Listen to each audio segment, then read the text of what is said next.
Hello' guys, মই নিবিৰ আৰু মোৰ আন এটা নতুন শ্বৰ্টছলৈ বহুত দিনৰ মূৰত স্বাগতম জনাইছোঁ। আজি ব্লগটো আধাৰ পৰাই আৰম্ভ কৰিলোঁ, কাৰণ আজি এটা প্ৰগ্ৰেম আছে আৰু প্ৰগ্ৰেমটোলৈ অলৰেডি আমি ওলাই আহিলোঁ। পিছে ইমান দিন ব্লগ নোহোৱাৰ কাৰণ এইটো নহয় যে মই লেজি, মানে মোৰ বহুত সপোন আছে and they want to slip.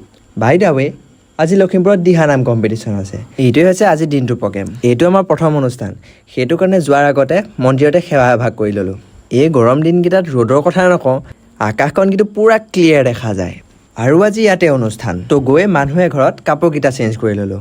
পিছে উপায় নাই, বেচেৰাই দাড়িকেইডালো কাটিব লগা হ'ল।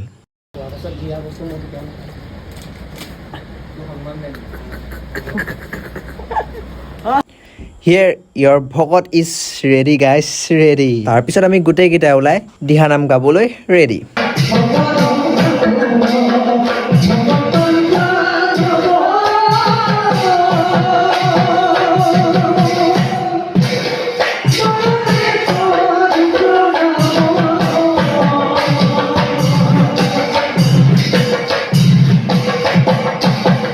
আৰু খন্তেক পিছতে ৰিজাল্ট আমাৰ হাতত।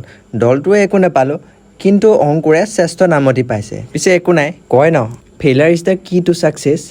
সেইটোৱে আৰু লগ পাই আছোঁ অতি শীঘ্ৰে আন এটা নতুন শ্বৰ্টছ লৈ, আৰু আজিলৈ বাই বাই।